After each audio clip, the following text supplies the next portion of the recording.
Today is Friday the 13th, so I obviously had to make a video with one of my favorite horror icons ever, Jason Voorhees. Since he is such a huge icon, he has been featured in quite a few video games.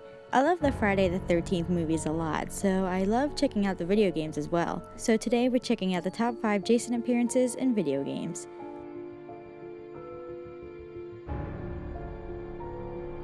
Friday the 13th Blood and Water is basically just a Slender Man ripoff which came out in like 2013. Now this game isn't terrible because, let's face it, those kind of games are terrifying. It's just not the most popular game, but I still think it's super cool. And it definitely has that creep factor. If you love Friday the 13th and you want a quick jump scare, then this is the game.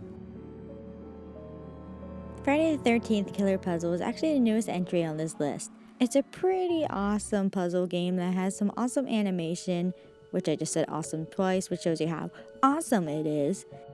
But anyway, I think the gameplay is super fun, and I really do love the art style.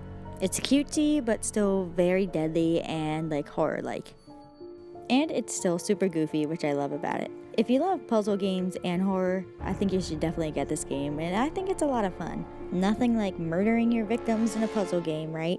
I mean, you get to play as Jason Voorhees, why wouldn't you want to? Next is Jason appearing in Mortal Kombat X. He may not star in this game, but he is still like super awesome and is so much fun to play as, and of course has ton of cool kills. Mortal Kombat is already a game series that I love, so having one of my favorite horror icons in the game as well made it a lot more fun for me. There's lots of cool references to the movies and stuff like that, plus he is of course very brutal, as all Mortal Kombat characters are. So I was very happy whenever I saw Jason was in this game. Friday the 13th for the NES is a super classic game that a lot of people still love to play. It was kind of a weird like beat 'em up kind of thing sometimes, but I still think it was a pretty cool game, and it really goes back to like the old video game style, which I love.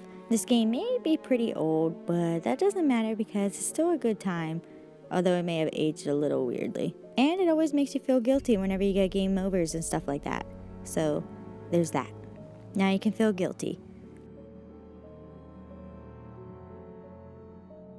Number 1 on this list is of course Friday the 13th, the game. This game is brutal and so much fun, especially with friends. You can play as either the victims where you're trying to run away from Jason, or you could do the more obviously fun thing and play as Jason and try to murder all of your victims. It's basically playing hide and seek with Jason. And if you've ever wanted to kill your friends but not be arrested for murder, here's your chance. I just love the death animations in these games, and there's so many different ways to kill people, which I find super awesome. And that is why Friday the 13th, the game, is number 1 on my list. Thank you all so much for watching. I hope you guys enjoyed this video, and happy Friday the 13th. See you guys in the next video.